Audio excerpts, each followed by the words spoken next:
So I'm Gareth Parry, I'm Director for Nature's Recovery at Gloucestershire Wildlife Trust, and we're here at this lovely Daneway Banks, which is one of our most important nature reserves.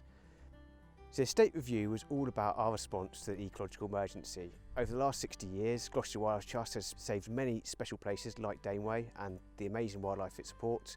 We've even managed to bring some species like large-billed butterflies and pine martens back from extinction, but wildlife's still declining, and Gloucestershire, like the rest of the UK and the rest of the world, is in an ecological emergency. And we had to act now because we can't see wildlife declining for another 60 years. So what this State Review did was look at all of the nature reserves we had and ask the question, are we doing the best we possibly can to halt and reverse wildlife declines in Gloucestershire? And one of the things it picked up was that a lot of our reserves are really spread out, a lot of them are very small, some of them have relatively low wildlife value, and that we'd have a much bigger impact from looking at a smaller number of really bigger landscape scale areas focused around our best reserves, and that's what we're trying to move towards. Gloucestershire Wildlife Trust aims to double the land it manages for wildlife in the next 5 years by focusing on 10 large landscape areas. This will create 10 wildlife cities to act as the source of nature's recovery. The new strategy is guided by the Nature Recovery Network, which provides a data-based blueprint for the bigger, better, more joined-up approach. So once we decided to do this, the approach we took was, let's look at the Nature Recovery Network, let's see what the science is telling us, but we also collected all the information we already have about wildlife in our reserves. We looked at the Gloucestershire Centre for Environmental Records to see what information they had, and we invited local naturalists to share their information and knowledge as well. We also spoke to our land managers about their critical knowledge on the sites. We did this for all of our sites. We then took that recommendation to the Trust's Ecological Advisory Group, which gives some external scrutiny to our thoughts. Eventually it went to our Board of Trustees, who approved a new approach, and that is what we're trying to deliver at the moment. Unfortunately, this also comes with some really sad news.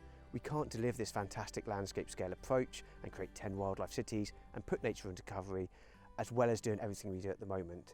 So one of the outcomes of this State Review is we're going to have to wave goodbye to 16 of the existing nature reserves. We feel really sad about this because we put a lot of work over the years into looking after these special places, but they tend to be the ones that have lower wildlife value, they tend to be isolated and cost a lot more per area to manage than some of our biggest and best nature reserves. We are committed to trying to ensure that these go to a place where the wildlife value and the people value of them is maintained. Out of these 16, some of them have a really simple solution, such as the ones that will go return to our colleagues at Forestry England, who will continue to look after them for wildlife. And in all other cases, we're committed to trying to develop a legacy plan that will involve members and volunteers and local residents to find a really suitable solution so the wildlife value of them can continue. So in the 20th century, nature reserves were seen as the solution to saving wildlife, and nature reserves will remain a way by which Gloucestershire Wildlife Trust does its work, but we know they're not enough to protect the wildlife that they've been designated for. So whilst they'll remain how we work, we need to work at this landscape scale as well. So these changes are really difficult to make, but they're the right thing to do, and it takes the approach that scientists have been calling for many years. And we're confident that the local evidence and the scientific evidence tells us that we're going to have a bigger impact and benefit for wildlife by taking this landscape scale approach. But it's important to be able to demonstrate whether it's successful. And what the Wildlife Trust has done is identified some things that we can measure, such as amount of wildlife, amount of good wildlife habitat, that we'll measure and report on annually to show if it's been successful. We'll have to have a bit of patience. This approach isn't going to happen overnight, but over the next 5 years we're really confident that we'll be able to demonstrate the difference it's made. So what we'd really love to see in the future is more sites that have the amazing wildlife that you can find at Daneway Banks. This used to be abundant across our countryside, and it can be again, but only if we take action. We know to address biodiversity declines and to reverse them, we need to have more space for nature, and we need to address the things that threaten it. The new estate strategy does both.